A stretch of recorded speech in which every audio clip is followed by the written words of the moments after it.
everyone! Welcome to Mrs. Cookie's Music Room. My name is Liz Kutschke, or as my students call me, Mrs. Cookie. And on this week's episode, I wanted to share about teaching portfolios for music teachers. So I'll talk a little bit about how I use them in an interview and then what I put in mine. So first of all, digital versus paper. I know some people prefer the digital way, and that's wonderful. It didn't work best for me, and if you've watched any of my videos before, you probably know that, I'm all about doing what works best for you. So when I did the digital copies back in 2010, when I first graduated college, I felt like the interviewers weren't taking a look at them. So I like to have the hard copy so that I can show them physically, here it is, open it to that page and share about my teaching. So basically, I use the paper copies now, and the whole purpose of having a teaching portfolio is to help the interviewers get a picture of what it will be like if they hire you as their music teacher. So hopefully this video helps you whether you are going for your first teaching job or you've been teaching for many years and you're just looking to update everything for, like a mentorship position in your district, whatever it may be. So for the paper copies that I use, the way that I use it is if I'm in a job fair or an interview and they ask me a question, I have evidence that I can refer to and show them visuals of.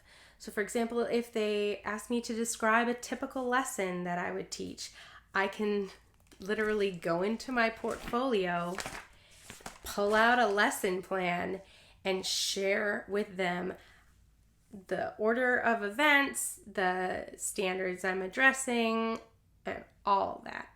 So I'll show you that a little bit more in a minute. Having a teaching portfolio is good to have a permanent copy. So for example, I have this, I think it's a 1/2-inch binder, and this is mine. I have sheet protectors and everything to keep it nice and neat for lots of use. But I also would have copies in report covers that I don't use any sheet protectors or anything. So you can buy the report covers at Target, Walgreens, whatever it may be. I don't have anything in this one because I didn't want to waste paper. I'm not interviewing right now. But yeah, you would just have a bunch of these on hand. I like to keep at least 3 of the report cover ones in my interview bag so that if I have a panel interview, I can take out all 3 copies so that they can each share a copy so that I can refer to it and they can all see what's going on. It's also good if you're going to a teaching fair to be able to hand them out to employers that look like a really good fit for you.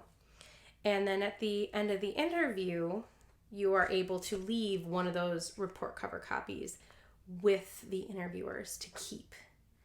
So that's why they don't go in as fancy of a casing. So what do I put in these portfolios? I start with a cover, and my cover and everything else as far as my cover letter and my resume, I like to use all the same font and style, kind of creating a brand so that they recognize your work more quickly, okay? You want to get that picture in their mind, and so mine all look like this. I can't show you everything. I have to block out some things for my personal contact information, things like that. But as you can see on my cover letters, I also have the same header with the same fonts, and the same on my resume. Before I show you my resume, I created my own style for my resume, but I looked online at lots of different ideas before I kind of melded them into my style. So I'll share some resume templates I'll like link it below so that you can find some great ones on Teachers Pay Teachers or on Etsy. Okay, so that'll get you started. But yeah, so I'd have my contact information and my references and my credentials on the left side, and then all of my experience on the right side. After that, go all of your other application materials. So your reference letters, your teaching certificate, transcripts, all that stuff. Also, if you have any levels like Orff, Kodai, Dalcroze, put them in there. Yeah, show off all the things you know. Put those in there, those certificates. So then we get to what I consider the fun stuff. Now, these next artifacts are just to help them picture you better as their teacher. So again, I use the same font as I did on my cover letter and resume and cover page for the top of my photo collages. For your photo collage, if you choose to do one, I recommend it. It's a really nice touch. You can use PowerPoint or Keynote, or you can go to like the Walgreens website and you can order a photo collage.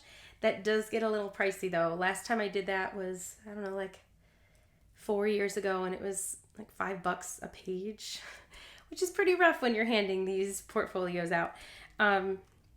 So I just made mine in PowerPoint, and I just dragged and dropped the photos from my iPhoto app and created text boxes and resized the pictures however I wanted them, and that's how I did it. So I used photos that are safe to share, so they don't have students' faces in them. If there are students' faces in them, the faces are blurred, or you have permission from the parents. Otherwise, they have things that they're holding in front of their face, or you've cropped out their faces entirely. So for example, these photos, and these are, I think they're all from my Instagram feed, so you could take a look at them more on there. But yeah, they've got their assessment cards in front of their faces. It explains what the activity is and the grade level. And then I did the same thing on the back, just to show a wide variety of activities and grade levels. And then, from the year before, my old classroom. It's taking me back. Well, anyways, so after the photo collage, I like to have a variety of lesson plans, because they will ask you about your lesson plans. So it's good, especially being a music teacher, to have at least 3 plans and have them span different grade levels. So for example, if you're going for a K5 position, have a K, a 3, and a 5. So that they can see what it looks like at all those different stages. You might want to have one that has some kind of assessment, one that incorporates more instruments or improvisation, another one that has more music literacy, multicultural. Try to make them, really show that you have all of that experience, or all of those interests, in incorporating those into your classroom. And then all the lesson plans, I included a lot because I'm K-8. And then of course I also had choir plans because I teach choir. So it's good to have all of that. And then some things for behavior management. I created reflection sheets, which I have a video on about these. So I'll have a link to that as well so you can see about them more. But reflection sheets that I use in my room for the different grade levels. And then some sub activities that I use. So for example, with older kids, we read When Marion Sang, and they filled out an activity sheet about it. So I included one of those that a student did. It's good to have a rubric or other kind of assessment. So here's one that I created in my old district with the rest of the curriculum writing committee. So I shared that. And then concert programs. So I like to share concert programs because it shows the kind of repertoire that you choose, and also a bit about how you communicate with the parents. So for example, on the back of our concert program, I have a note to the parents thanking them for their support, and things about concert etiquette, and I have that in English and Spanish. So I'd like to show that and share it, show off a bit. So for example, here's the front and back of the program, and then I can't show you that rep page because it has student names on it, but here's another example from another program where it just shows all the song titles. So those are some things that I like to include in my teacher portfolio. I'm sure there's different things you can include, and if you think of any, if this jogs your creativity, please do share them below. I'd love to know some more ideas of things to put in your teaching portfolio. Definitely, show off your strengths. Most definitely. So thank you so much for watching. If you have any questions or comments, go ahead and comment them below. If you like this video, please give it a thumbs up. You can click subscribe to stay posted on all future videos. And thanks again for watching. I'll see you next time.